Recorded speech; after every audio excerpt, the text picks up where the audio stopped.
ইতিহাসের পাতা ঘাটতে গিয়ে নেইমারের ইতিহাস দেখলে আপনি আঁতকে উঠবেন। ফুটবল ইতিহাসে সেরা কামব্যাকের গল্পটি এই মহানায়কের নামেই লেখা আছে। শেষ 5 মিনিটে দুর্ধর্ষ 3 গোলে অবদান রেখে সে বুঝিয়ে দিয়েছিল ফুটবল তার পায়ের জাদু। সেদিন অবাক হয়েছিল মাঠে থাকা হাজার হাজার দর্শক, কোচ, এমনকি সতীর্থ লিওনেল মেসিও। সবাই অবাক হয়ে তাকিয়েছিলেন ব্রাজিলিয়ান এই সুপারস্টারের দিকে। কি হয়েছিল সেদিন? 5 মিনিটে নেইমার কি করেছিল? কেনই বা এই সময়টাকে বলা হয়ে থাকে ইতিহাসের সেরা কামব্যাক? চলুন বিস্তারিত দেখি। উয়েফা চ্যাম্পিয়ন্স লিগের রাউন্ড 16 কোয়ার্টার ফাইনালের লক্ষ্যে মাঠে নেমেছিল পিএসজি বনাম বার্সেলোনা। নেইমার, মেসি, সুয়ারেজের মতো বাঘা বাঘা তারকা থাকতেও প্রথম লেগে পিএসজি 4-0 ব্যবধানে হারিয়েছিল বার্সাকে। অর্থাৎ দ্বিতীয় লেগে বার্সাকে ম্যাচ জিতে করতে হবে 5টি গোল। সবাই হাল ছেড়ে দিয়েছিল। স্বাভাবিকভাবে এমন ব্যবধানে ম্যাচ জিতা সত্যিই অসম্ভব, কিন্তু সেদিন ব্রাজিলের এক নায়ক বলেছিল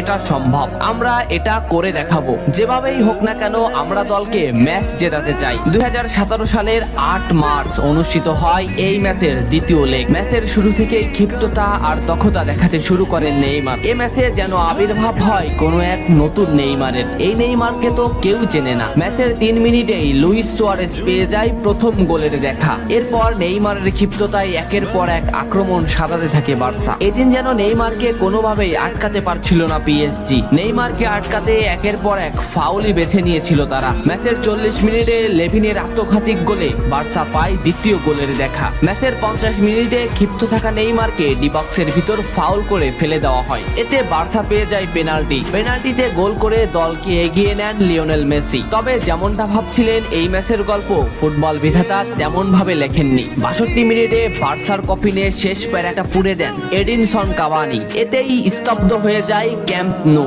আশা ছেড়ে দেন বার্সা কোচ লুইস এনরিকে। শুধু কি তাই, স্তব্ধ হয়ে যান লিওনেল মেসিও। তবে সেদিন একজন দমে যায়নি। নামটা কি? কমেন্ট করে জানান। বার্সা গোল হজমের পর লিওনেল মেসি ম্যাচের সম্পূর্ণ দায়িত্ব দেন নেইমারের উপর। আবারও শুরু হলো খেলা। ডি বক্সের বাইরে নেইমারকে ফাউল করে ডি মারিয়া। এই পজিশনে 88 মিনিটে বার্সা একটা ফ্রি কিক পায়। তবে এই ফ্রি কিকের দায়িত্ব নেইমারের কাছে বুঝিয়ে দেন মেসি। শট করেন নেইমার এবং করেন অসাধারণ গোল। এই ফ্রি কিকটা বার্সার ইতিহাসের সেরা ফ্রি কিকের একটি হয়ে রয়েছে। এর 2 মিনিট পর সুয়ারেজকে আঘাত করে পেনাল্টি পায় বার্সা। পেনাল্টি নিতে আসেন নেইমার জুনিয়র। সেদিন বার্সা নেইমারের উপরই আস্থা খুঁজে পেয়েছিল। পেনাল্টিতে অসাধারণ গোল করেন নেইমার। এমন পরিস্থিতিতেও 5 গোল করে ম্যাচ সমতা এনেছে বার্সা। এর কিছু সময়ের পরে চলে আসে সেই মাহিন রক্ষণ। ম্যাচের এই মোমেন্টটা লক্ষ্য করুন। ডি বক্সের কিছুটা সামনে নেইমারের পায়ে বল।